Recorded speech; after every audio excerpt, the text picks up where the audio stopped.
લેખિત સ્વરૂપે એક પત્ર પણ દેશના વડાપ્રધાન શ્રી નરેન્દ્ર મોદી સાહેબને આજે આપવામાં આવ્યું હતું અને થોડા સમય પહેલાં સુપ્રીમ કોર્ટની એક જજ સાહેબની પેનલે જે પોતાની રાય અને વિચાર એસસી એસટીના અનામત બાબતે ક્રિમિનલ બાબતે જે રજૂ કર્યો હતો, અનામતની બાબત હોય કોઈ પણ પ્રકારે ભારતીય જનતા પાર્ટી કે ભારતીય જનતા પાર્ટીની કેન્દ્રની સરકાર હોય કે અન્ય રાજ્યોની સરકાર હોય આ બાબતની અંદર કોઈ પણ વિચાર કરી રહી નથી. કોંગ્રેસની સરકાર અને વિપક્ષ દેશના એસસી અને એસટી વર્ગના લોકોને જે ગુમરાહ કરી રહી છે, અનામત દૂર કરવા માટેની જે અફવા ફેલાવી રહી છે એ વાતનું પણ આજે ખંડન કર્યું હતું.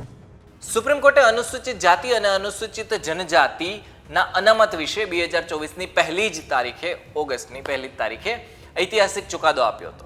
સુપ્રીમ કોર્ટે કહ્યું હતું કે સરકાર એસસી એસટી સમુદાયનું વર્ગીકરણ અનામતની મર્યાદાની અંદર અલગથી કરી શકે છે.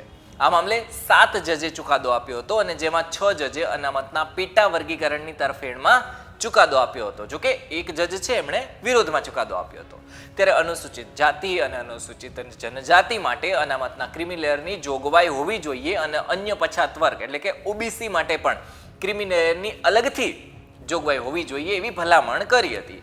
ત્યારે આ સમગ્ર મામલે કચ્છના સાંસદ અને અનુસૂચિત જાતિ સમાજમાંથી આવતા વિનોદ ચાવડાએ પ્રધાનમંત્રી નરેન્દ્ર મોદી સાથે મુલાકાત કરી હતી અને એસસી એસટી અનામત બાબતે પ્રધાનમંત્રી સાથે એમની શું વાત થઈ સાંભળીએ. આજે સંસદ ભવનની અંદર ભારતીય જનતા પાર્ટીના સૌ ચૂંટાયેલા સાંસદો એસસી અને એસટી વર્ગના સૌ દેશના યશસ્વી વડાપ્રધાન શ્રી નરેન્દ્ર મોદી સાહેબને આજે રૂબરૂ મળ્યા હતા. લેખિત સ્વરૂપે એક પત્ર પણ દેશના વડાપ્રધાન શ્રી નરેન્દ્ર મોદી સાહેબને આજે આપવામાં આવ્યો હતો અને થોડા સમય પહેલાં સુપ્રીમ કોર્ટની એક જજ સાહેબની પેનલે જે પોતાની રાય અને વિચાર એસસી એસટીના અનામત બાબતે ક્રિમિનલ બાબતે જે રજૂ કર્યો હતો, જે બાબતે આજે સૌ સાંસદો દેશના વડાપ્રધાન શ્રી નરેન્દ્ર મોદી સાહેબને મળ્યા હતા અને એમાં સ્પષ્ટ એમણે આશ્વસ્ત કર્યા હતા કે કોઈ પણ પ્રકારની અનામતની બાબત હોય, કોઈ પણ પ્રકારે ભારતીય જનતા પાર્ટી કે ભારતીય જનતા પાર્ટીની કેન્દ્રની સરકાર હોય કે અન્ય રાજ્યોની સરકાર હોય આ બાબતની અંદર કોઈ પણ વિચાર કરી રહી નથી. એ માત્ર ને માત્ર સુપ્રીમ કોર્ટના જજ સાહેબોની પેનલની જે એક રાય અને વિચાર છે એમણે સ્પષ્ટ આશ્વસ્ત કર્યા હતા.